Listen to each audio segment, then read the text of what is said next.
ولم يكن له شريك في الملك ولم يكن له ولي من الذل وكبره تكبيرا. الله أكبر. أشهد أن لا إله إلا الله وأشهد أن محمدا عبده ورسوله. أما بعد، قال الله تبارك وتعالى في القرآن المجيد: أعوذ بالله من الشيطان الرجيم، بسم الله الرحمن الرحيم. قل تعالوا أتل ما حرم ربكم عليكم ألا تشركوا به شيئا وبالوالدين إحسانا ولا تقتلوا أولادكم من إملاق نحن نرزقكم وإياهم ولا تقربوا الفواحش ما ظهر منها وما بطن ولا تقتلوا النفس التي حرم الله إلا بالحق ذلكم وصاكم به لعلكم تعقلون. ولا تقربوا مال اليتيم إلا بالتي هي أحسن حتى يبلغ أشده وأوفوا الكيل والميزان بالقسط لا نكلف نفسا إلا وسعها فإذا قلتم فاعدلوا ولو كان ذا قربى وبعهد الله أوفوا ذلكم وصاكم به لعلكم تذكرون. وأن هذا صراطي مستقيما فاتبعوه ولا تتبعوا سبل فتفرق بكم عن سبيله ذلكم وصاكم به لعلكم تتقون. محترم سامعین کرام، سورہ انعام کی 151 سے لے کر 153 تین آیتیں پڑھی گئی ہے. ان آیات کے جو مطالب ہے ہمارے لیے انتہائی غور کرنے کی باتیں، کیونکہ معاشرہ خاندان سے وجود میں آتا ہے.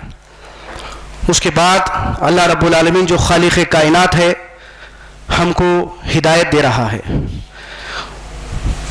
آؤ میں تم کو بتاؤں کہ اللہ رب العالمین نے تم پر کن کن چیزوں کو حرام ٹھہرایا ہے. ان حرام کردہ چیزوں میں سب سے پہلے نمبر پر، یعنی اللہ رب العالمین سب سے جو بنیاد ہے دین کی، وہ کیا ہے؟ اللہ رب العالمین کے ساتھ کسی کو شریک مت کرو اور اپنے والدین کے ساتھ احسان کا سلوک اختیار کرو اور اپنے اولاد کو مفلسی کے خوف سے قتل مت کرو، کیوں ہم تم کو بھی رزق دیں اور تمہاری ہونے والی اولاد کا بھی رزق ہمارے ذمے ہے. اور کسی نفس کو یعنی بے حیائی کے قریب بھی مت بھٹکو، چاہے وہ کھلی ہو یا چھپی. اور کسی نفس کو جس کو اللہ نے قتل کرنا محترم ٹھہرایا ہے، قتل مت کرو. تو یہ مگر حق کے ساتھ یہ ہدایتیں ہیں اللہ رب العالمین تم کو وصیت کر رہا ہے، تاکہ ان ہدایتوں پر عمل کرتے ہوئے تم کیا کرتے؟ غور و فکر کرتے، عقل سے کام لو. اس کے جو نتیجہ برآمد ہونے والا ہے، ان جو حرام کردہ جو چیزیں اللہ رب العالمین نے ٹھہرائی ہے، بتائی ہے تم کو، اس پر اگر تم پرہیز نہیں کرو گے تو زمین میں کیا ہوگا؟ فساد ہوگا اور انجام کے اعتبار سے آخرت میں گھاٹا ہوگا. اس لیے عقل سے کام لو. تو پھر یتیم کے مال کے قریب بھی نہ بھٹکو، لیکن بھلے طریقے سے، یہاں تک کہ وہ اپنی پوری شعور کو پہنچ جائے، نفع اور نقصان کو سمجھنے لگے. پھر ناپو تو ٹھیک، انصاف کے ساتھ ناپو تولو. اللہ رب العالمین کسی نفس پر بوجھ نہیں ڈالتا، لیکن اتنا ہی جتنا کہ اس کے اندر سکت ہے. پھر انصاف کرو، ٹھیک ٹھیک بات بولو، وہ چاہے معاملہ تمہارے رشتہ داروں کے ساتھ ہی کیوں نہ ہو. اور جو اللہ کا جو عہد ہے اس کو پورا کرو. اور یہ نصیحتیں اللہ رب العالمین تم کو کر رہا ہے، یہ وصیت اللہ رب العالمین تم کو کر رہا ہے تاکہ تم غور و فکر سے کام لو. وَأَنَّ هَذَا صِرَاطِي مُسْتَقِيمًا، یہ ہے میری طرف پہنچنے کا سیدھا راستہ. اس کی منزل کیا ہے؟ مغفرت اور جنت ہے. اس کے علاوہ بھی دوسرے پگڈنڈیاں، دوسرے راستے ہیں، لیکن وہ راستوں پر اگر تم چلو گے، فَاتَّبِعُوا، اللہ فرماتے ہیں کہ یہ میرا راستہ ہے منزل کو پہنچنے کا، جنت کو پہنچنے کا. جس پر تم چلو، اس کے علاوہ دوسرے راستے ہیں، اگر اس پر تم چلو گے تو وہ تم کو اللہ کے راستے سے، اپنے منزل کو پہنچنے کے راستے سے تم کو ہٹا دے گی، روک دے گی، جنت کو پہنچنے کے راستے سے تم کو روک دے گی۔ اللہ رب العالمین تم کو نصیحت کر رہا ہے ان باتوں کے ذریعے سے، تاکہ ان ہدایات پر عمل کرتے ہوئے تمہارے اندر آخرت کی فکر پیدا ہو، موت کے بعد کی ابدی زندگی کی فکر پیدا ہو۔ یہ آیات کے جو ہے نا مطالب ہوئے۔ اللہ تعالیٰ کا بہت بڑا جو ہے نا شکر ہے کہ اللہ رب العالمین ہم کو پیدا کرنے کے بعد اللہ رب العالمین کیا کرے، ہدایت کا سامان ہمارے لیے فراہم کری۔ جس طرح جسمانی پرورش کے لیے اسباب مہیا کر دیے، ہوا، پانی، غذا، پھر معیشت کا وہ ہر سامان ہمارے لیے پیدا کر دیے ہیں، اسی طرح معنوی حفاظت ہماری اللہ رب العالمین کیسا کیے، انبیاء کے ذریعے، کتابوں کے ذریعے کیے ہیں۔ اور یہ فطری بات ہے، فطرت ہے ہماری، اور فطرت کیا ہے، عدلتی بدلتی نہیں۔ یہ خاص بات اللہ رب العالمین جو ہے سورہ روم میں بتا رہے کہ فَحْقِمْ وَجْهَكَ لِلدِّينِ حَنِيفًا، اس دین حنیف کی طرف رجوع کرو۔ وہ دین حنیف کیا ہے، ہر چیز کے سے کٹ کر ابراہیم علیہ السلام کیا کرتے، اپنے تعلق کو اللہ سے راست قائم کرے، اور یہ فطرت میں ہمارے ودیت کر دی گئی ہے۔ فَحْقِمْ وَجْهَكَ لِلدِّينِ حَنِيفًا فِطْرَةَ اللَّهِ الَّتِي فَطَرَ النَّاسَ عَلَيْهَا لَا تَبْدِيلَ لِخَلْقِ اللَّهِ ذَلِكَ الدِّينُ الْقَيِّمُ وَلَكِنَّ أَكْثَرَ النَّاسِ لَا يَعْلَمُونَ۔ فرما رہے اللہ رب العالمین، اللہ کیا فرما رہے کہ اس دین حنیف کی طرف رجوع کرو، جس فطرت پر اللہ رب العالمین نے انسان کو پیدا کیا۔ وہ فطرت کیا ہے، راست اپنے تعلق کو نافع اور ضار میں انسان کیا کرتا ہے، جب جان حلق تک پہنچتی ہے تو اپنے خالق سے تعلق کو قائم کرتا ہے۔ تو یہ فطرت، جس فطرت پر انسان کو اللہ رب العالمین نے پیدا کیا ہے، یہ فطرت عدلتی بدلتی نہیں، لیکن ہم ہیں کیا کر رہی ہے، اللہ کے ساتھ اللہ کو چھوڑ کر مردہ اور غائب ہستیوں کو نافع اور ضار میں مشکل کشا، بگڑی بنانے والا، فریاد رس سمجھ رہے ہیں۔ اللہ رب العالمین اس دین فطرت کی طرف ہم کو دعوت دے رہے، میں ہی ہوں تمہارا خالق پروردگار، جس کا انجام آخرت میں کیا ہے، اگر تم شرک کرو گے اللہ کے ساتھ تو اس کا انجام آخرت میں جہنم ہے۔ یا قوم اعبدوا اللہ ما لکم من الہ غیر، اے میری قوم کے لوگوں، اللہ ہی کی بندگی کرو، اللہ ہی کی عبادت کرو، اللہ ہی سے اپنے نفع اور ضار کے سلسلے میں اپنے تعلقات کو قائم کرو۔ یہی ایک واحد طریقہ ہے کہ کل تم موت کے بعد کی ابدی زندگی میں کامیاب رہو گے۔ تو یہی ترغیب سورہ انعام کی جو میں آیتیں آپ کے سامنے پڑھ کر سنایا ہوں، بنیادی تعلیم، اللہ تشرک بہ شیئا، نبی کریم صلی اللہ علیہ وسلم جو آخری پیغمبر خاتم النبیین ہے، آپ پر اس قرآن کو اللہ رب العالمین نے نازل کیا، اور قیامت تک کے رہتی دنیا تک کے انسانوں کے لیے یہ کتاب ہدایت کی کتاب ہے۔ اور یہ ہدایتیں کیا ہے، یہ دین فطرت ہے، فطرت کے خلاف نہیں ہے۔ ہر انسان چاہے اس کا رنگ، اس کا مذہب اور اس کا تعلق کوئی سوسائٹی سے، کوئی معاشرے سے کیوں، کوئی کنٹری سے کیوں نہ ہو، کوئی دیش سے کیوں نہ ہو، لیکن فطرت عدلتی بدلتی نہیں۔ انہی عین بنیادی جو ہے نا فطرتوں پر اللہ رب العالمین کیا کرے، اس کو دعوت دے رہے ہیں۔ کیا ہے وہ، قُلْ تَعَالَوْا أَتْلُوا مَا حَرَّمَ رَبُّكُمْ عَلَيْكُمْ أَلَّا تُشْرِكُوا بِهِ شَيْئًا، آؤ میں تم کو پڑھ کر سناؤں اللہ رب العالمین نے تمہارے لیے کن کن چیزوں کو حرام ٹھہرایا ہے۔ ان حرام ٹھہرائی ہوئی چیزوں میں اللہ رب العالمین کے ساتھ کسی کو مت شریک کرو، وَلَا تَجْعَلْ مَعَ اللَّهِ إِلَٰهًا آخَرَ فَتُلْقَىٰ فِي جَهَنَّمَ مَلُومًا مَدْحُورًا۔ اللہ کے رسول صلی اللہ علیہ وسلم سے کہلوا رہے ہیں اللہ رب العالمین، اللہ کے ساتھ تو کسی اور کو ساجی، بگڑی بنانے والا، مشکل کشا، فریاد رس نہ قرار دے۔ اگر تو اللہ کے ساتھ شریک کرے گا تو تو ملامت زدہ ہو کر، ہر جو ہے نا بھلائی سے محروم ہو کر بیٹھا رہے گا۔ اللہ کے رسول کو تنبیہ ہے۔ بھائی کیا واقعی اللہ کے رسول کی تعلیمات میں ایسی بات ہو سکتی ہے کہ آپ کسی جو ہے نا پیغمبر کا وسیلہ لیے یا واسطہ لیے؟ کیا صحابہ کرام لیے ہیں؟ جبکہ ہم کو جو ہے نا ایمان اور عمل میں نبی کریم صلی اللہ علیہ وسلم اور صحابہ ہمارے لیے معیار ہے۔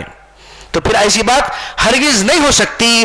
جتنی روایت کی روشنی میں باتیں آ رہی ہے کہ نبی کریم صلی اللہ علیہ وسلم ہم کو بچا لیں گے، اور اس لیے ہم ان کو شفاعت کے تعلق سے قرار دے رہے ہیں، وسیلہ واسطہ ہے. یہ ساری باتیں بے بنیادی ہے جس کا دین سے کوئی تعلق نہیں ہے، لیکن کیا کر دیا ہم اس کو عین دین قرار، گمراہی کو دین قرار دے رہے ہیں. ہدایت کو گلے لگانے کے بجائے گمراہی کو گلے لگا رہے ہیں. سوچئے کیا انجام ہوگا. اللہ رب العالمین فرما رہے کہ ہم نے پیغمبر کو کیوں بھیجا؟ خوشخبری سنانے والا، ایمان لانے والوں کو جنت کی خوشخبری سنانے والا. ایمان نہ لا کر ایمان کے خلاف عمل کرنے والوں کو ایمان بھی ہے لیکن عقائد میں مشرکانہ عقائد ہے، تو ویسے لوگوں کو عذاب وعید سے ڈرانے والا بنا کر بھیجا ہے. وَلَا تُسْأَلُوا عَنْ أَصْحَابِ الْجَحِيمِ. یہ بات خاص کر میں بار بار ادارے کی جانب سے بولی جا رہی کہ کیا ہے، اس کے اوپر زیادہ زور دیا جا رہا. 119 نمبر کی آیت سورہ بقرہ کی ہے. وَلَا تُسْأَلُوا عَنْ أَصْحَابِ الْجَحِيمِ. جہنم میں جہنمی مجرمانہ حیثیت سے اللہ کی بارگاہ میں حاضر ہونے کے بعد رحمانیت کے خلاف حاضر ہو گئے مجرمانہ حیثیت سے، اور اللہ رب العالمین ان کو جہنم میں ڈال دیے ہیں. آپ سے ان کے بارے میں سوال نہیں کیا جائے گا. برخاست، بات ختم ہو گئی. کوئی روایت قابل قبول نہیں ہے شفاعت کے تعلق سے. افمن حق علیہ کلمۃ العذاب افانت تنقذ من فی النار. اے نبی صلی اللہ علیہ وسلم، کیا اس شخص کو آپ بچا سکتے ہو جو دوزخ میں گر چکا ہے، عذاب کا مستحق ہو چکا ہے، جس پر فیصلہ سنا دیا گیا ہے؟ کیا آپ اس کو بچا سکتے ہیں؟ تو پھر کیا تصورات ہے اللہ ماشاءاللہ ہمارے مسلمانوں کے. ہم کو قرآن کو سمجھ کر پڑھنا بے حد ضروری ہے، اور اللہ رب العالمین جو ہے نا اسی طرح دعوت دے رہے ہیں کہ آؤ میں تم کو پڑھ کر سناؤں اللہ رب العالمین نے تم پر کن چیزوں کو حرام کیا ہے. وہ حرام کردہ چیزوں میں اللہ رب العالمین کے ساتھ کسی کو بھی شریک و دخیل مت کرو. اپنے والدین کے ساتھ احسان کا سلوک اختیار کرو. بہت بڑا احسان ہے اللہ رب العالمین کا. والدین کیا ہے؟ وہاں پر جو الفاظ آئے ہیں رب کے الفاظ آئے ہیں. رب کے معنی کیا ہے؟ پرورش کرنے والے. والدین بچپن میں ہماری کیا کرے؟ پرورش کرے، اور کیا کرے؟ ہم کو تعلیم و تربیت کا انتظام کرے، نان نفقے کا انتظام کرے. الحمدللہ. تو اس لیے اللہ رب العالمین فرما رہے ہیں کہ والدین کا ساتھ حسن سلوک اختیار کرو. اس لیے اللہ رب العالمین فرما رہے کہ سورہ بنی اسرائیل میں 23 اور 24 نمبر کی آیت ہے. 5 مقامات ہیں قرآن مجید میں. سورہ بنی اسرائیل، سورہ عنکبوت، سورہ لقمان، سورہ احقاف، جہاں پر والدین کے ساتھ حسن سلوک کرنے کے سلسلے میں کہا جا رہا ہے. یہ خاص آیتیں ہیں، ذہن میں رکھیے کہ والدین کا جو احسان ہے اللہ تعالیٰ گنوا رہے ہیں وہاں پر. وہ جب جو ہے نا وَقَضَىٰ رَبُّكَ أَلَّا تَعْبُدُوا إِلَيَّ وَبِالْوَالِدَيْنِ إِحْسَانًا. اللہ رب العالمین تم کو کیا کرتا ہے؟ فیصلہ فرما دیا کہ تم اپنے والدین کے ساتھ نیک سلوک کرو، ان کے ساتھ اچھا سلوک برتاؤ کرو. اور اما خاص کر کب ہے؟ اما یبلغن عندک الکبر احدہما او کلاہما. تو تم میں سے ان کی تمہارے جو ماں باپ ہیں، تم ان میں سے 2 یا 1 تمہارے پاس ایک اچھی جو ہے نا بڑی عمر کو پہنچ جائے تو کیا کرو؟ اف بھی مت کہو، افیو ولا تنہرہما وقل لہما قولا کریما. ان کے ساتھ کیا کرو؟ جھڑک کر بات مت کرو، اور ان کے ساتھ اچھے انداز سے جو ہے نا کھاندے بازو جھکا کر رہو، ان کے ساتھ اچھا حسن سلوک اختیار کرو. یہ اللہ رب العالمین کے جو ہے نا احکامات ہے. پھر اسی کی دوسری جو 24 نمبر کی آیت سورہ بنی اسرائیل میں ان کے حق میں دعا کرنے کی بات کہی جا رہی ہے کہ کیا دعا کرو؟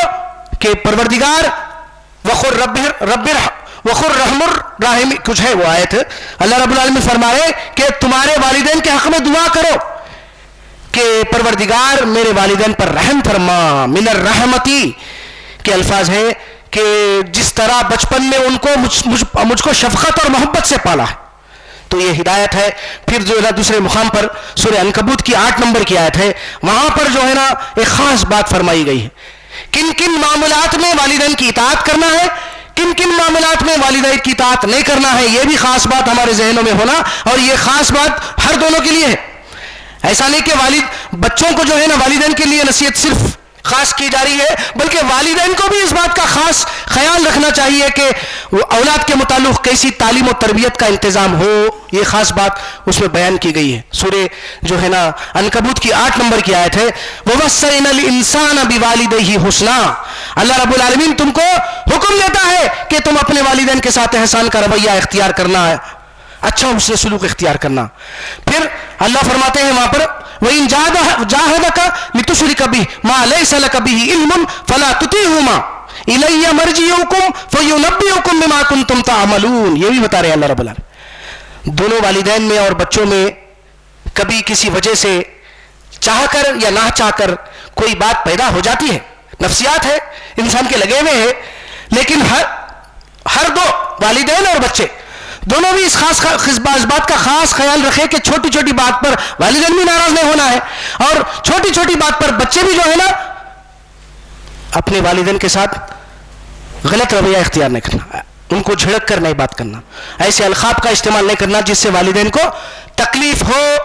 تو یہاں پر اللہ رب العالمین حکم دے رہے ہیں اگر تیرے والدین تجھ پر زور ڈالے کہ تو اللہ کے ساتھ کسی ایسوں کو شریک کر جس کا تجھے علم نہیں ہے تو اس معاملے میں ان کی اطاعت مت کر. اگر واقع ہو رہا ہے تم دونوں میں نزاع پیدا ہو گئی، کچھ معاملات پیدا ہو گئے نفس اور شیطان ماحول کی وجہ سے، اللہ جانتا ہے تم آخرکار تم کو اللہ کی طرف پلٹنا ہے. الیہ مرجعکم فانبئکم بما کنتم تعملون. تم جو کیا کرتے تھے اللہ کو معلوم ہے، اللہ نیتوں سے واقف ہے فرما رہے. لیکن بچوں کو اس بات کا خاص خیال رکھنا چاہیے کہ والدین کے ساتھ جو ہے نا نیک جو ہے سلوک اختیار کرے، اور والدین کو بھی اس بات کا خاص خیال رکھنا چاہیے کہ رب کی کہاں کہاں نافرمانی ہو رہی ہے اس کے لیے وہ خود پہلے واقف ہو، اور بچوں کو بھی اس طرح ان کو ترغیب دلائے، ایجوکیٹ کرے. یہ بھی خاص بات ذہن میں ہونا ہمارے. تو پھر دوسرے تو سورہ لقمان میں یہی بات جو ہے نا مکرر عرض کر دی گئی، کیونکہ والدہ کے تعلق سے وہاں پر مخصوص ہے کہ تمہاری والدہ تم کو جو ہے نا اپنے پیٹ میں کیا کرتی ہے، 9 مہینے رکھتی ہے، پھر اس کے دودھ چھڑانے کے لیے 2 سال لگے، مشقت پر مشقت، تکلیف پر تکلیف جو ہے نا ہوتی ہے اور جنتی ہے. یہ بات فرما رہے ہیں، اور ان کے ساتھ حسن سلوک کا رویہ اختیار کرو. پھر سورہ جو ہے نا احقاف میں وہاں پر 30 مہینے کی بات آئی. کیوں؟ حمل سے لے کر دودھ چھڑانے تک 30 مہینے لگے، مشقت تکلیف معمولی بات ہے. تو اس لیے اس کو جو ہے نا اس کا احساس ہر انسان کو رہے، اس بات کا خاص خیال رکھے والدین کے متعلق. تو پھر یہ ہے دوسری جانب ایک بات پر میں اشارہ کرنا ضروری سمجھتا ہوں، وہ یہ ہے جیسا کہ ابھی میں عرض کیا، ہر دو والدین کو بھی بچوں کو بھی اس بات کا خاص خیال رکھے. ہر چھوٹی چھوٹی بات پر یہ فتوے نہ دیتے پھر والدین بھی کہ جو ہے نا میرا بچہ جو ہے میرا نافرمان ہو گیا. نہیں، دیکھے نزاکت کا موقع دیکھے، ماحول کیسا ہے اور گھر کا ماحول کیسا ہے، اور جو ہے نا اس کو جو ہے محسوس کرے ماں باپ. یہ قابلیت بھی ماں باپ میں ہو اور بچوں میں بھی ہو، اور بیٹھ کر ایک دوسرے سے تبادلے خیال کرے اور اس مسئلے پر جو ہے نا کو حل کرنے کی کوشش کرے. یہ خاص بات، کیونکہ اللہ رب العالمین جو ہے سورہ توبہ میں فرما رہے 23 نمبر کی آیت ہے، یا ایھا الذین آمنوا لا تتخذوا آباءکم واخوانکم اولیاء ان استحبوا الکفر علی الایمان ومن یتولہم منکم فاولئک هم الظالمون.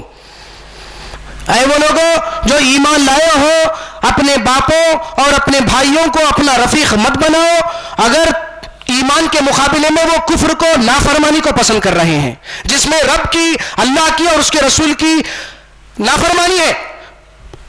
اس کی طرف اکسا رہے ہیں، اس کی طرف بلا رہے ہیں اور اس کی طرف دعوت دے رہے ہیں. اگر تم اس معاملے میں ان کو اپنا رفیق بناؤ گے، اطاعت کرو گے، تو تم بھی جو ہے نا ظالموں میں سے، ظلم کرنے والوں میں سے ہو جاؤ گے. یہ خاص بات کا ہم جو ہے نا ذہن میں رکھے یہ باتوں کو. پھر اللہ رب العالمین اولاد کو جو ہے نا مفلسی کے ڈر سے قتل مت کرو، کیونکہ رزق کا معاملہ اللہ کے ہاتھ میں ہے. اللہ کس کو رزق کشادہ کرنا ہے، کس کو تنگ کرنا ہے، یہ اللہ کی حکمت کا معاملہ ہے. تو اللہ فرماتے ہیں اپنے اولاد کو مفلسی کے خوف سے قتل مت کرو، کیونکہ رزق کا انتظام ہم تمہارا بھی کر رہے ہیں. ایسے معیشت کے اسباب فراہم کر دیے جس کا تم کو تصور بھی نہیں ہے. معمولی بات ہے. وَلَقَدْ مَكَّنَّاكُمْ فِي الْأَرْضِ وَجَعَلْنَا لَكُمْ فِيهَا مَعَائِشَ قَلِيلًا مَا تَشْكُرُونَ. ارے انسان، میں نے تجھے پیدا کیا، پھر تیری ضرورت زندگی گزارنا ہے، اس زمین میں ہر قسم کے معیشت کے اسباب میں نے تیرے لیے فراہم کر دیے، لیکن انسان ہے کہ رب کا بہت کم شکر گزار ہے۔ اسباب کو ترک کرنا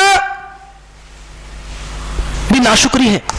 یہ خاص بات یہ آیت میں جو ہے نا اللہ رب العالمین سورہ اعراف کی 10 نمبر کی آیت ہے، تو مفلسی کے خوف سے کہ جو ہے نا وہ لوگ کثرت اولاد ہو جائیں گی تو میرا معاملہ کیسا چلے گا، یہ تم کو سوچنے کی ضرورت نہیں ہے۔ تو جو ہے نا جیسا تمہارا رزق کا انتظام اللہ کے ذمے ہے، ویسا تمہاری ہونے والی اولاد کا بھی رزق کا انتظام اللہ کے ذمے ہے۔ پھر بے حیائی کے قریب بھی مت بھٹکو، چاہے وہ کھلی ہو چاہے وہ چھپی ہو۔ بے حیائی میں کیا ہے؟ گالی ہے، غلوج ہے، اور ایڈورٹائزمنٹ ہے، پیپر کے اخبارات ہے، ٹی وی ہے، سب ہے۔ یہ اسباب ہے، اس کا استعمال صحیح کرو، اس کا استعمال صحیح کرو، اور زنا کے قریب بھی مت بھٹکو۔ سورہ بنی اسرائیل میں اللہ فرما رہے وہ اسباب جو زنا کی طرف انسان کو راغب کرتے ہیں، ہوا دیتے ہیں، اس چیز سے بھی تم پرہیز کرو، اجتناب کرو۔ کہیں اپنے آپ کو امتحان میں کیوں ڈالنا بھائی؟ سوچئے ایسے اسباب جو ہے نا ایسے آلے ہیں آج جس کے ذریعے بے حیائی آسان ہو گئی، نہیں تو ویسے اسباب کا استعمال صحیح طریقے پر کرو۔ اگر اس کا استعمال غلط طریقے پر کریں گے تو ظاہر سی بات ہے شیطان انسان کا کھلا دشمن ہے، وہ بے حیائی کی طرف اکسائے گا۔ تو بے حیائی کیا ہے؟ چاہے کھلی ہو چاہے چھپی ہو، وہ جو ہے نا اس سے اجتناب کرو، اس سے پرہیز کرو، اور کسی نفس کو اللہ نے محترم ٹھہرایا ہے اس کو قتل مت کرو بغیر حق کے ساتھ۔ تو اللہ رب العالمین وہ احکامات قرآن مجید میں بیان کر دیے ہیں، اس کو معلوم کرنا چاہیے کہ سورہ بقرہ میں ہے 178 179 میں ہے، اور سورہ جو ہے نا مائدہ میں بھی ہے۔ کسی نے کسی ایک نفس کو قتل کیا، کسی جان کو قتل کیا، اس نے گویا کہ ساری انسانیت کو قتل کر دیا۔ پھر ایک مومن سے غیر ارادتاً بھی قتل ہو جاتا ہے، پھر ایسی صورت میں کیا احکام ہے اللہ رب العالمین وہ بھی بیان کر دیے ہیں۔ تو پھر ایسی صورت میں اس کو چاہیے کہ وہ غیر ارادتاً ایک مومن مرد ایک مومن عورت یا مومن مرد کا قتل کر دیا، تو ایسی صورت میں بطور توبہ یہ ہے کہ اس کو جو ہے نا ایک ایمان والے غلام کو آزاد کرنا پڑے گا۔ اور کیا کرنا پڑے گا؟ ایک غلام کو آزاد کرنا پڑے گا۔ پھر اگر وہ غلام میسر نہ ہو تو پھر اس کو 2 مہینے کے پے در پے روزے رکھنا پڑے گا، کنٹینیو، ایک بھی روزہ نہیں چھوٹنا ہے۔ پھر اگر چھوٹا تو پھر 2 مہینے۔ یہ غیر ارادتاً کوئی مومن اور کوئی مومن کو قتل کر دیا، اور پھر جس کا قتل ہوا ہے جو ہے نا قاتل، جو اس کا جو مقتول ہے، مقتول کے وارثوں کو پورا حق ہے کہ وہ جو ہے نا جو قاتل ہے اس سے بدلہ لے، لیکن کیا ہے اس کے لیے بھی کچھ شرائط اللہ رب العالمین نے رکھے ہیں۔ وہ شرائط میں کیا ہے؟ جو قصاص ہے، خون بہا کا معاملہ ہے، تو جو ہے نا بیٹھ کر جو ہے بھلائی سے جو ہے نا اس معاملے کو حل کرنے کی کوشش کرے۔ یہ بات اللہ رب العالمین احکامات دے رہے، کیوں دے رہے؟ تاکہ عقل سے انسان جو ہے نا اس مسئلے کو حل کر کے معاشرے کے اندر امن و امان کا ماحول قائم ہو جائے، اور دنیا کی زندگی پاکیزہ ہو، اور اس کا جو نتیجہ ہے ظاہر سی بات ہے موت کے بعد کے بدی زندگی میں مغفرت اور جنت ہوگا۔ یتیم کے مال کے قریب بھی نہ بھٹکنا، لیکن اچھے طریقے سے۔ ظاہر سی بات ہے جس کے سرپرست ہیں ان کو معلوم ہے کہ جس کی جو ہے نا مال جو محفوظ ہے ان کے پاس، وہ جو ہے امانت میں خیانت نہیں کرنا، یہاں تک کہ وہ پوری اچھی جو ہے نا عمر کو پہنچ جائے، اور نفع کیا ہے نقصان کیا ہے اس شعور کو وہ شعور آ جائے اس کے اندر، سمجھنے لگے۔ اور واقعی تم یتیم کا مال کھانا چاہ رہے ہیں، اگر واقعی تم اس کے سرپرست ہے تو ایک بھلے طریقے سے جو ہے نا معاہدہ کرو، کھاؤ، پوچھو۔ یہ بھی اللہ رب العالمین کے جو ہے نا احکامات ہے قرآن مجید میں، لیکن ان کے ساتھ کیا کرنا ہے؟ آپ کو پوری طریقے سے وہ اپنی پوری بلاغت اور سن رشد کی عمر تک پہنچ جائے اور نفع اور نقصان کو سمجھنے لگے۔ اور پھر کیا ہے؟ ناپ تول میں ڈنڈی مت مارو، انصاف کے ساتھ کام کرو۔ یہ ہر کاروباری کو یہ جو ہے نا الحمدللہ ہم سمجھ سکتے ہیں کہ اس میں امانت میں خیانت بھی ہے، جھوٹ ہے، اور بٹے بازی ہے، اور ناپ تول میں ڈنڈی مارنے کے بزنس کی ترقی کے لیے نئے جو ہے نا طریقے ایجاد کرتے چلے جا رہے ہیں ترقی کے، تو یہ ساری چیزیں اسی کی تعریف میں آتی ہے۔ تو ناپ تول میں جو ہے نا ڈنڈی مت مارو اور انصاف کے ساتھ جو ہے نا رہو. اور اللہ رب العالمین کسی نفس پر بوجھ نہیں ڈالتا اتنا ہی جتنا کہ انسان کی جو ہے نا سکت ہے, طاقت ہے. تو ہم کو جو ہے نا اللہ رب العالمین پوچھیں گے اتنا ہی پوچھیں گے جتنا کہ ہم پر اللہ رب العالمین نے بوجھ ڈالا ہے. تو پھر انصاف کے ساتھ بات بولو, جو ٹھیک ٹھیک ہو بات, وہ چاہے معاملہ, وہ انصاف کا جو معاملہ خواہ تمہارے نفس کے خلاف اور اپنے رشتہ داروں کے خلاف ہی کیوں نہ پڑے, اس معاملے میں ہم کو کیا کرنا چاہیے؟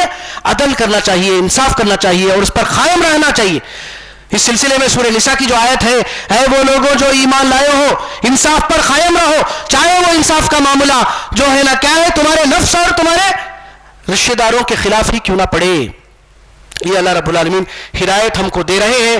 پھر اللہ رب العالمین کا جو عہد ہے اس کو جو ہے نا پورا کرو. وہ اللہ کا عہد یہ ہے کہ ہم الست بربکم قالوا بلا شہیدنا, کہ ہم اقرار کر کے آئے اللہ کے پاس کہ اللہ تیرے سوا کوئی معبود نہیں ہے, حاجت براری, مشکل کشائی, فریاد رسی کرنے والا تو ہی ہے, تیرے سوا کوئی مالک نہیں ہے. لیکن فطرت کے خلاف ہم جو ہے نا ہمارے عقائد ہیں مشرکانہ, تو پھر کیا ہوگا؟ وہ اللہ کا عہد توڑ دیں گے ہم. تو اس کو پورا کرنے کی کوشش کرو.